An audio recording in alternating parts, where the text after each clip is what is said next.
She's a grandma who spent years helping others, but always felt there was something in her own life left unfinished. So she took a big leap and recently proved it's never too late to fulfill a promise. For Bernie Franks, growing up in St. Louis, life came fast.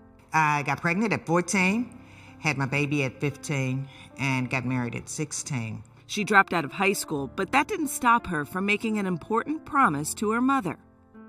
She asked me, she said, promise me that you will graduate from college. And so I did. I promised her that I would graduate. But as the years went on, that promise seemed to slip further away. I would say I was dually addicted to both alcohol and drugs. There were times that I would sell drugs to support my habit or to make up for what I had spent.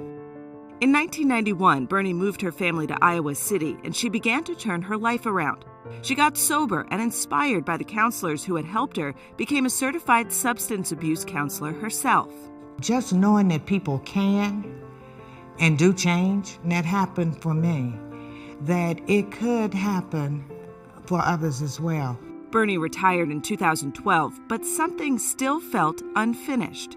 I still had this nagging feeling that I had not kept this promise. So in 2015, at age 64, Bernie enrolled in the University of Iowa's School of Social Work. I had my spiral notebook and number 2 pencils, and everybody had a laptop. And I thought, oh my goodness, what did I just walk into? Despite the steep learning curve, Bernie fit right in. Nobody seemed to notice my age. I was like, what is wrong with them? I was older than the professors.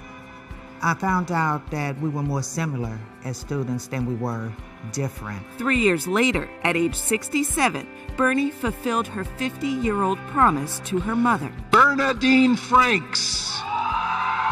To actually be able to do for a change what you said you would do. To be able to know that I'm not that same little lying child from the projects now. I am a changed person. It was truly amazing to get back to my seat and said, you did this. If you never, ever do anything else in your life, you did this, and you did it very well. I was so proud of me. I was so proud of me. Please welcome Bernie Franks. And you should be proud of yourself, because that is an amazing accomplishment. Thank you. Your mother passed away in 2000, so she didn't get to see you graduate. But what do you think she was thinking up there looking down on you? I think she was proud. And my older sister, she also lives in Iowa. The thing that she said to me the day of graduation is, if Mom could see you now, she would be so proud. She would be so proud. She would. You are the definition of grit. It wasn't about letting time determine what you were going to do. You decided to do it. When you heard your name on that stage, how did you feel? It was awesome and amazing. When I first started to hear the music and we began to walk, it was like, okay, here you go. And I could see out of the side family members that were there to cheer me on.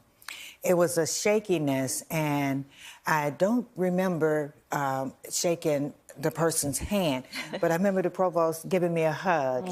And that kind of steadied me to walk back down the steps and then to just look around.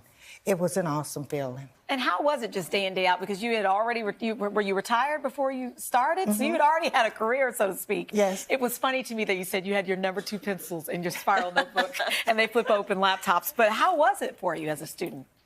It was challenging, and not only was it just the spiral notebooks and the laptop incident, it was walking 10, 15, 20 blocks a day, because parking is hard to find, and then have an all-day regimen of being on campus. So in addition to buying a laptop, I bought a pair of Jordans. Okay. And I was able to keep up on campus as well. Well, I think this is such a fun part of the story. Your granddaughter also went to school there, and ran into you on campus, not knowing she was ever going to run into you. Megan is actually here with us in the audience. What was that like? So my grandma is so involved in the community that I just assumed she was there to teach a class or, help some students on campus. She's just really involved. And so when I saw her, I said, hey, what are you up to? And she was like, oh, I'm in school now, too. And I'm like the only one getting a degree. And I just was like, whose school? Yours.